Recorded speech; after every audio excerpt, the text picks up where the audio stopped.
Hi, 4th, 5th, and 6th graders. I know you're sad today, knowing that this is our last video series for the year. But we are also looking forward to seeing you in September in person. Yes, we will hope to see you in person. We're outside now in this beautiful weather with Ariana and Michaela and Andrew and Mother Mary. And so we want to enter into our heart space. And as we sit and we sit quietly, sit up straight, sit still, close our eyes if we wish, and in our mind's eye, we see Jesus calling us. He's running across a field and he's asking us to run with him. And he calls out our name and says, I love you. And we're panting because we want to run after him, and we're on our out breath we say, we love you, Jesus. In breath, we hear our name, I love you.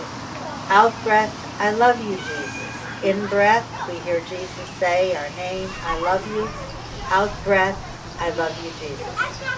Jesus, on this gospel, well, actually in it, you tell us about love. We hear that word a lot in our world today, and sometimes we just take it for granted. But we know that love is not love until it's given away. And you have shown us how to give your love to us. Help us to do the same to others. We ask this as we ask all good things through Jesus, our brother and best friend. And so we are on May 9th venture. We also know that May 9th is Mother's Day, and we're going to be talking about mothers. And we have something very fascinating, Catholic social teaching. Now, I always say that Catholic social teaching is the best kept secret in the Catholic Church. But when it comes to our learning, we never keep it a secret. We want to share what it really is to us. And so if you take your pencil, you're going to be following the colors on so that you can get to the next principle and so forth. By carrying letters from one line to the next, you can fill in the 7 principles of Catholic social teaching. And the colored parts show you which letters move down. Fill in the other letters yourself. Well, the human person is sacred, made in God's image. What does sacred mean, Andrew? Sacred means like holy. Right. Something very special. Something that you want to reverence. You just treasure it. Okay? So we consider every person in the world with such reverence. So they're so sacred and they have such dignity. That's the first principle of Catholic social teaching. Now, if we take that S and we move it much over to the blue, we follow the blue, we can find out that we put an S in the next word. And probably, Michaela, she's quick on the draw, and she probably has the next word. Yes, it's solidarity. Right. We stand together in solidarity with our brothers and sisters around the world. Now, what does solidarity mean for 4th, 5th, and 6th graders?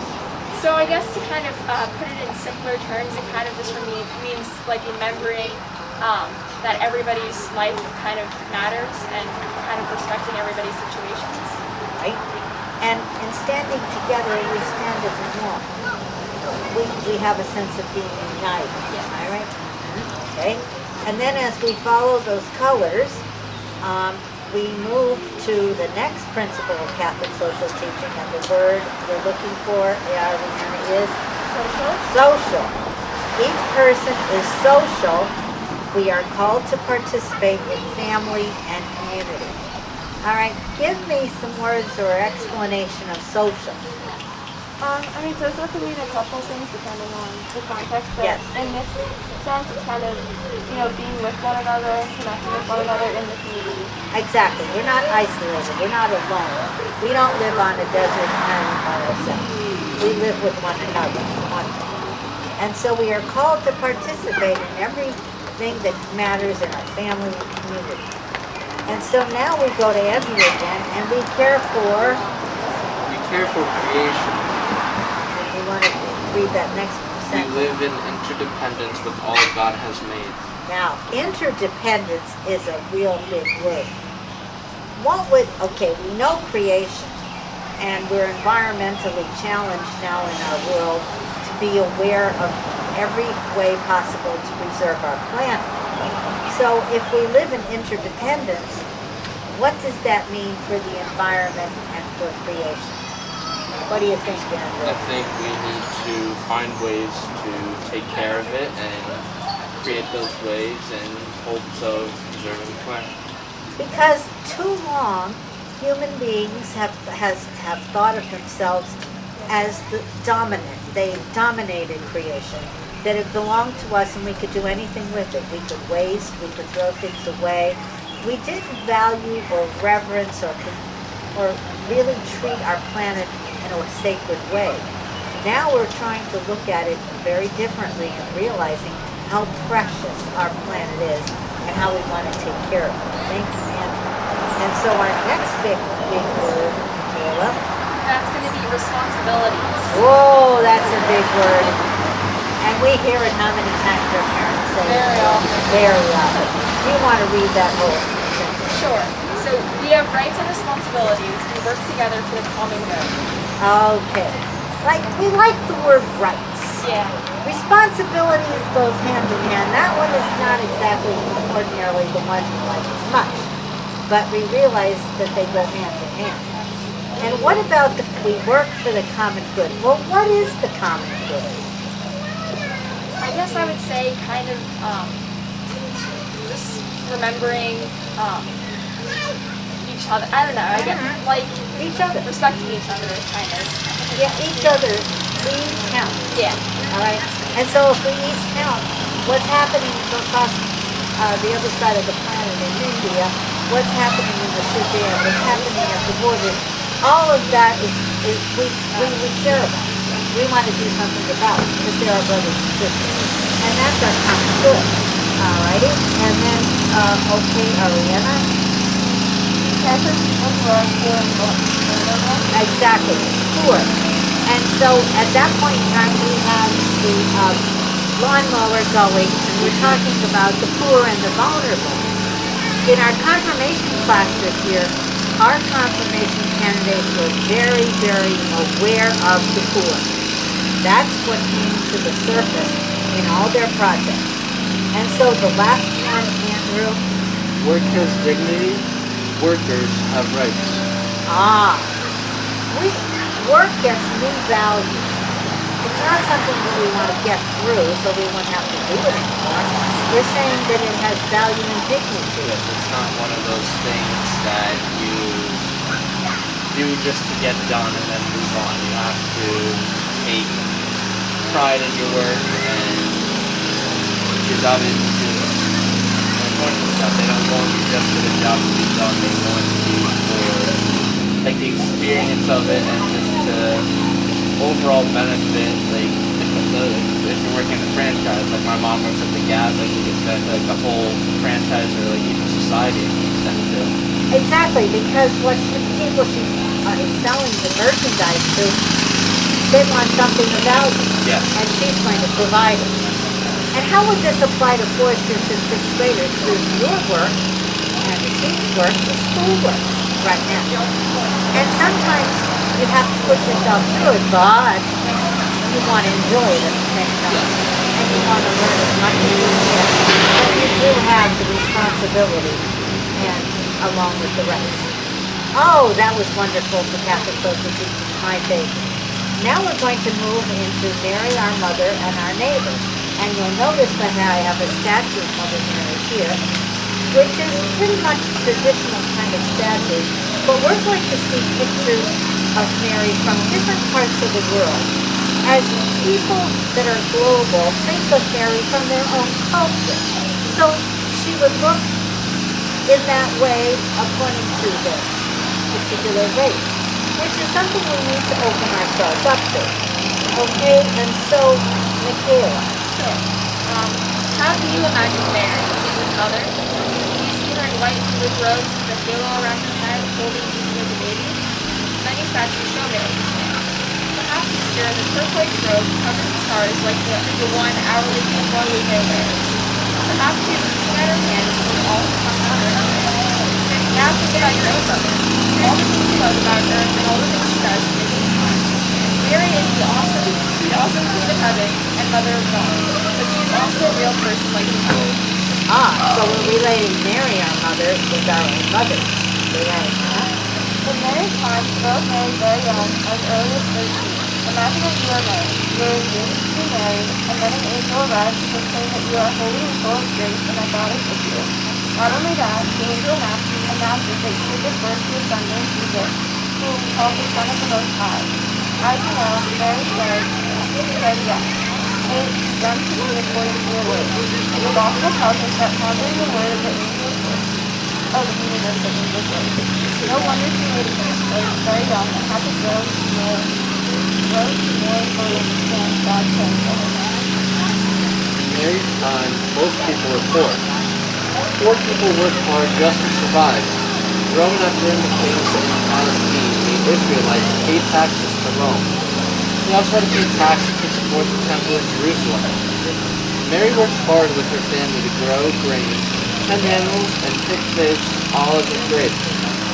She probably joined neighbors to press the oil out of olives and the juice out of grapes.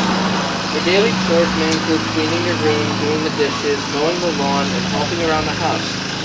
Mary's duties likely included everything from feeding animals and watching neighborhood children to grinding grain into flour and preparing food.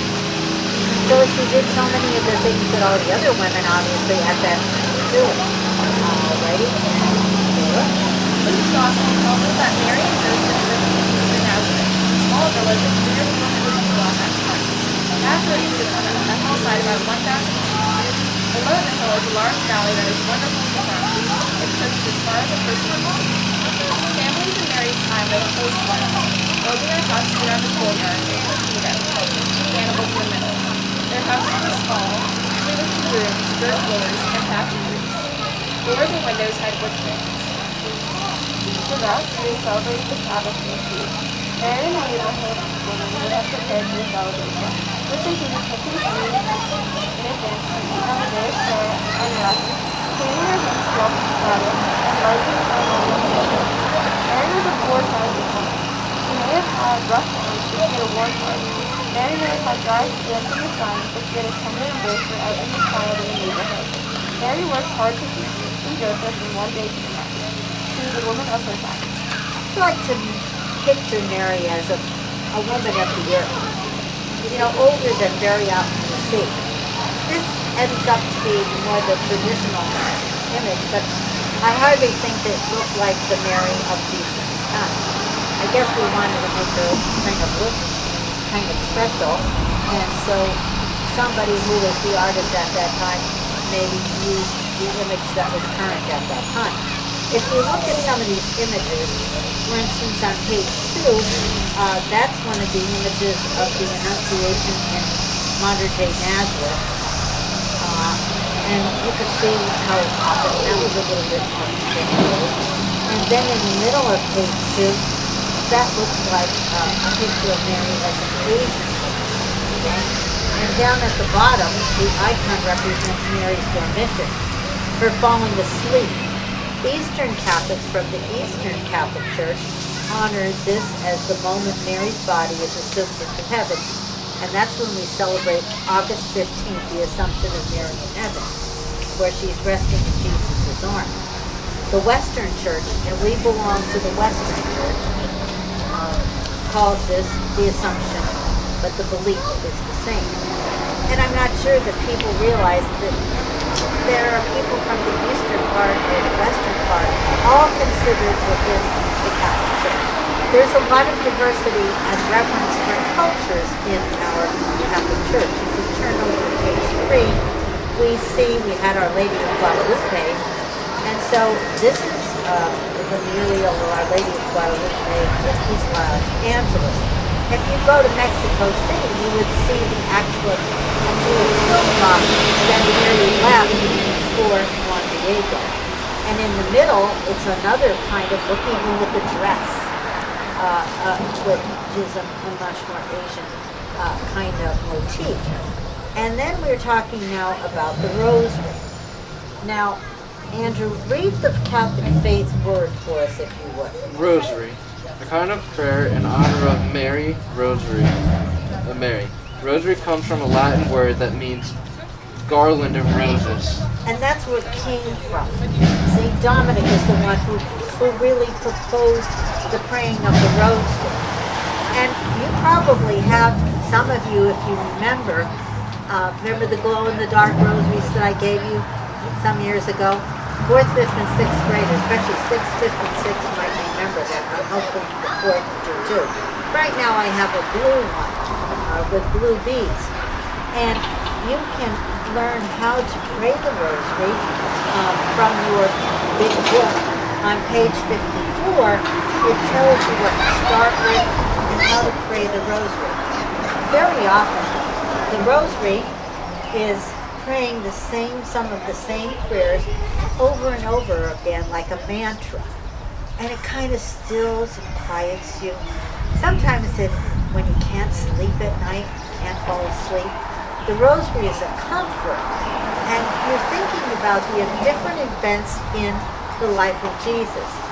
And you learn, when I was in school in 5th grade, maybe 4th, we had to memorize all the mysteries of the rosary. And we got a test on them. And so I know them, except I don't know by heart the luminous mysteries on page 54. Because Pope John Paul II decided he's going to add some 5 more mysteries. And so that's something that you can look at on page 54. When I was growing up in May, we would always have a May altar in our home and in our school room, and we would bring flowers and kind of decorate that May altar, and we would crown Mary as our queen. And some of you might remember that by the church there's a Mary statue, which is actually by the school, and I'm kind of looking over at it as the white statue. And one of the years we brought 2nd graders out there, and we had a May crowning. I might be at the time of those of you who are on 5th and 6th grade at this time. It's possible. And so May is the month that we honor Mary in a very, very special way. You know that we have so many different months where we honor certain people. We have, I'm trying to think of, what is it? Pride Month? Yes, Pride Month. And what about is January or February? February. Black History Yes. Month, thank you very much. March is Women's History. I couldn't come up with that first, I'm shocked. Oh, yes. And so May is Mary's month, and we remember and honor her in a special way. And so when I was a little girl, my mother taught me this, and I learned it, and it comes out of my mouth at any moment in time because I memorized it. Lovely lady dressed in blue, teach me how to pray. God was just your little boy, and you know the way. When you lift him up at night silently on your knee, will you sing to him the way mother does to me? Lovely lady dressed in blue, teach me how to pray. God was just your little boy, and you know the way. Now, can you believe it? It's just like the commandment song that I know by heart, and now I know that poem. And my mother taught it to my sister and me, and then she taught it to my nieces, and they all knew it by heart too. And so I'm sharing that with you right now. And so let's, Michaela, would you be praying the rosary involved? Yeah. So praying the rosary involves repeating the Hail Mary, the Lord's Prayer, and the Glory Be, while thinking about events in the lives of Jesus and Mary. These events are called joyful mysteries, luminous mysteries, sorrowful mysteries, and glorious mysteries. A rosary is also a strand of beads or knots of varying sizes that indicate the next prayer mystery to be prayed. Pray the rosary during May to honor Mary. See page 54 in what the Church of Jesus teaches to review the order and mysteries of not sure about your experience of the rosary. Sometimes it's very helpful and kind of clear, and sometimes not. It depends on, we have so many different various ways of praying, but it's something to consider. The first question says, describe your relationship with Mary. Anybody want to say anything about that? I would say that I guess kind of as like a young adult woman, like I kind of look up to her, and like I'm inspired by her empathy and the way she cares for others. Okay, that's beautifully said. And so you look at her motherhood and her empathy and her care as any mother would, especially since she was entrusted with bringing up Jesus as her son, and without having all the details and trusting in what God wanted. In what ways are your mother or other mothers you know and Jesus' mother similar, and how are they different? Anybody want to? I'll go. Okay. Mary was a selfless, hardworking woman, and I certainly see that with my mom. She's always the first one to ask what's going on, if you're okay or not. She's also very hardworking. She in and out of work constantly. Like, even though like she hates it sometimes, she gets through it because she takes pride in her work, as we talked about earlier. Exactly. That's why I look up to her. Wonderful. Thank you. Well said. Okay, and so there are likenesses and differences. The likenesses are pretty obvious. Yeah. Right? The differences possibly, well, it's different.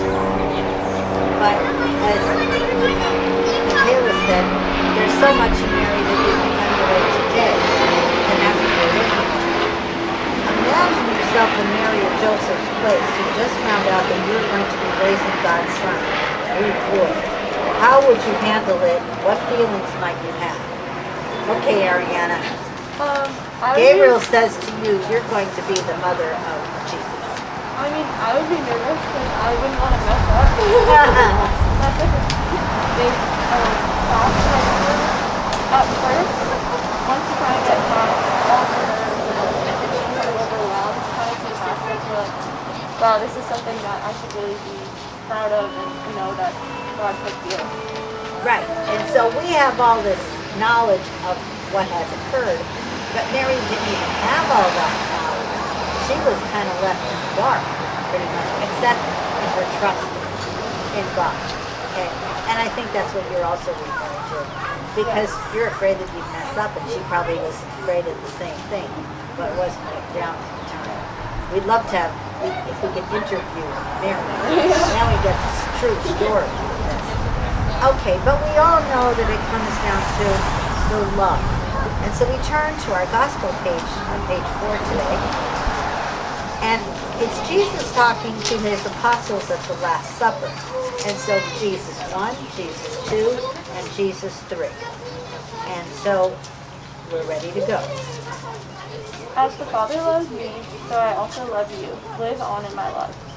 If you keep my commandments, you will live in my love, just as I keep my Father's commandments and live in his love. I tell you these things so my joy may remain with you and your joy may be complete. This is my commandment. Love one another as I love you. There is no greater love than to lay down one's life for one's friends. You are my friends if you do what I command. I do not call you slaves, for slaves do not know what their owners do. Instead, I call you friends because I made known to you all that I heard from my Father. You did not choose me. I chose you and planted you, so that you may go forth and bear fruit. Your fruit must last, so that anything you ask the Father in my name will be given to you. Command I give you is this: love one another. Well, we certainly have enough times where love is in this gospel. Okay? And it's something that you could think about for your whole life long and never exhaust it. And so what is Jesus' one commandment? That's right. With what does Jesus entrust or leave with his friends? Do you think he leaves the mission? The mission of going throughout the whole world and teach all of us to love. What is the greatest love? Oh, I'm sorry, Andrew. I think number 2 is referring to like keeping the commandments and like cherishing and following up with them. Right, and if you can actually put all those commandments in one word, love, There you go. which includes love God and love others. And Jesus equalized. He said one is loving God or loving others. It's not great. You can't say you love one. Okay, what is the greatest love one can show for his friends? Who do you know who has shown love like this? Now, Andrew just talked about his mother as probably one of the lead players in that realm. I would say one of the greatest things you can do to show love is forgiving somebody for wronging you. That's all. Yeah. Exactly. That's true love. Yeah. Right. I would say, yeah, forgiveness is good love, but I feel like there's large ways to show your love and there's smaller ways. So kind of in the little things you do each day, but also in the larger things. Yes, and we can't underestimate the little things. Because the little things lead to the big things. The faithfulness of the everydayness is the hardest part. Okay? And why does Jesus call us friends and not slaves? Ah, that's a big one right there. That he included that because they had slaves at the time. And he calls us friends. That was one of the most powerful things in the gospel. It was unheard of at the time. Okay? And isn't that the way Jesus looks at all of us? Yes. Dignity and love, and he gave his whole life for us. Unless a man lays down his life, that's the best way you can ever show the total and selfless love. Okay, Andrew, just one commandment. Sure. Jesus' message in the Sunday Gospel is his most important teaching. Love one another. This simple command is not always easy to put into action. Love means including new kids. Love means following what your parents and teachers ask you to do. Love means getting along with brothers and sisters. Loving actions connect us to one another. Loving actions create communities of friends and neighbors who know and care about one another. When Jesus asked us to love one another, he asked for us to reach out, forgive, include, and share with one another. When we live as Jesus does, we honor Jesus' love for us. Right, and that says it all. All right, I'm going to ask you, 4th, 5th, and 6th graders, that you could have this summer prayer for the Spirit with some of the people in your family. You might take this and say that you're going to lead this prayer with some of your brothers and sisters or your mom and dad. And pretty soon in May, on May 23rd, we're going to be celebrating the Feast of Pentecost, when the Holy Spirit came on the apostles and Mary and filled them with the fire of God's love. And so now let's turn over. We want to read this about Saint Mother Theodore Guerin on our own, even though I love that story. So please don't miss that one. And what we did for the 5th and 6th graders ahead of time, we cut up those boxes on page 7 and 8. And you can watch us read them. And what we did is we're able to turn them over and see if we can match.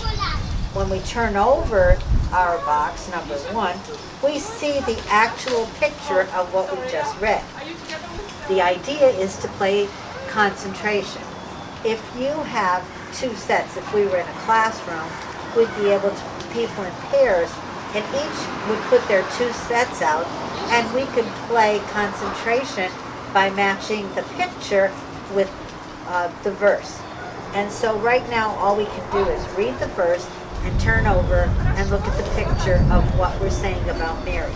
This is Mary's timeline from the very beginning until the time of Jesus' death. Okay, so let's start with Andrew with number 1. The angel Gabriel visits the girl Mary, proclaiming, "Greetings, favored one, God is with you. You shall conceive and bear a son, and you will name him Jesus, who will be called the Son of God." Mary accepts God's call. And then we turn it over and we see Mary accepting God's call, and it's the picture of Mary and Angel Gabriel. Okay, and then we could possibly, this is tricky because it's windy out here, and we have a lot of commercial announcements from different children, but we continue to go forward. And I'm not sure if Michaela has number 2. Yeah. Oh, goody. All right. Mary visits her cousin Elizabeth to share the days of her pregnancy and to help Elizabeth, who is pregnant with John the Baptist. When Mary arrives, the baby leaps in Elizabeth's womb. Blessed are you among women, she says to Mary. Wow, that's it. And there we have Mary visits Elizabeth. So we matched the picture with what we just read about Mary and Elizabeth. Okay, Ariana, now we're on number 3 in the timeline. The Roman governor takes a census that requires Mary and Joseph to travel from Nazareth to Bethlehem. They can find no place to stay but a stable, where Mary gives birth to her baby and lays him in a manger. Ah, and that's, of course, the beautiful Christmas story, Jesus is born, which we're very, very familiar in Mary's life. All right, and let's have Andrew continue number 4. 8 days later, Mary and Joseph bring their baby to the temple to be circumcised. Mary gives him the name Jesus. And then the traditional Jewish custom of circumcision, there's Mary and Joseph with Jesus, and they're bringing their offering of 2 turtle doves. All right, and the timeline continues. Okay, Michaela, we're on number 5. Mary and Joseph take their baby to Egypt to avoid the evil King Herod, who is killing innocent children who might be a king and a threat to him. After Herod dies, Mary and Joseph raise their son in Nazareth. Ah, there it is. The Holy Family flee to Egypt. And there we go. We see that picture. Okay, Ariane. 12 years later at Passover, Jesus stands behind in the Jerusalem temple to talk with rabbis. 3 days later, Mary and Joseph find him. Mary is amazed to see her son talking with scholars. Jesus says, "This is my Father's house, where else should I be?" Mary and Joseph don't quite understand what he means. And there we see the finding of Jesus in the temple, where Jesus is with all the elders answering questions, and they're marveling at how much he knows. Okay, Andrew? Number 7. Mary, Jesus, and some friends attend a wedding. Mary notices that the host has run out of wine. Mary tells a servant to do whatever her son says. Jesus turns water to wine. And that's the wedding feast of Cana, the first miracle of Jesus. All right, and we know that gospel. Okay, and so we go to, yes. Mary and Jesus' relatives visit Jesus when he begins preaching in Galilee. He says, "Whoever does the will of my heavenly Father is my brother and sister and mother to me." Ah, and there we see Mary hears her son teach. Okay, Ariana? Mary experiences every parent's worst nightmare, having to watch her son come before her eyes. And of course, there's the crucifixion. Mary standing, always never leaving Jesus. Okay, Andrew? Mary experiences the coming of the Holy Spirit. She lives a long life for her time. She is the first to believe in her Son, which makes her the mother of all believers. And that's the Feast of Pentecost, we can see. And so that's the timeline. And I urge you to play the game of concentration. It would be great if you were able to read it and see. You need another set, that's the only thing. But this is something that you could play school with your brothers and sisters and have a lot of fun with this time. Before we go, boys and girls, I just want to remind you that our pastor, Monsignor Kelly, is going to be leaving us on July 1st. It will be, June 30th will be his last day as pastor at St. Augustine's. He's going to retire. And probably in 4th, 5th, and 6th grade, you understand what retirement is. Anybody want to elaborate? Andrew? Sure. Retirement means you are moving on from your area of work after usually a long period of time, and that is certainly what Monsignor Kelly has done for St. Augustine's. Absolutely said brilliantly. And so Monsignor has been here for 14 years with us. And so we would like to give him something special at a presentation on June 26th. And I'm asking you, I'm going to send instead of a lesson review, you don't have to do a lesson review this week. And Douglas but Douglas will always have the last word. There you go. Oh yeah, Douglas is gonna have something to say about Mother's Day. You're gonna love it. Your mom would love it too. So I'm going to send you a paper, and on it it'll say, "I say a little prayer for you." The only thing that Monsignor wants when you ask him is he'll say, "Just say a prayer for me." So I'm going to send that paper, and you're going to write a little letter to Monsignor on that paper, and tell him how that you're going to pray for him first, and that you'll miss him, and that you care about him, and thank him for all that he has done for our parish community and for us in religious education. Because if it weren't for Monsignor Kelly, Sister Suzanne would not be here. And she wouldn't be able to do all the puppets and the creative things that she tries and have these wonderful teenagers teaching. Because usually I have big ideas. And not everybody likes my big ideas, but luckily Monsignor Kelly does. So you want to write something, and then your mom and dad, and you want to color. You want to use crayons or markers and so forth. And I'm going to tell your mom and dad where they can put that letter, and we're going to gather all those letters, those hundreds of letters of all the children in our program, and we're going to put them in a big box so that Monsignor could read them in his retirement. And so I'm going to ask you to do that as your lesson review. Now I know you're sad that we won't see each other for the whole summer. But think about it. In September we'll be able to come to the school and see each other in person again. And let me tell you how happy Lily Rose is going to be. Exactly, ecstatic. You're going to see these wonderful teens. They will be seniors in high school and they will be teaching. And so you'll see them again. And I want to thank Ariana, Michaela, Andrew for all that they have done this whole year and coming always and being here for these videos. We never could have done it without them, that's for sure. And so we say thank you. Have a wonderful summer. Make sure you do the card that I'll say a prayer for you. And make sure that you have your mom and dad drop it off where I tell them that they'll be able to put it. All right, boys and girls, wish you well, and we say so long. Happy Mother's Day!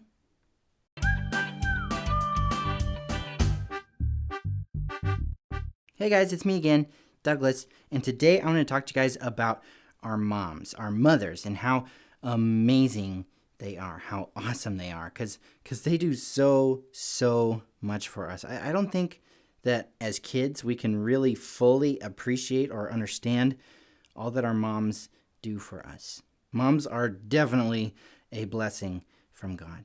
And being a mom is a hard job. There isn't a single person on earth who would be alive today if it wasn't for someone carrying them in their tummy.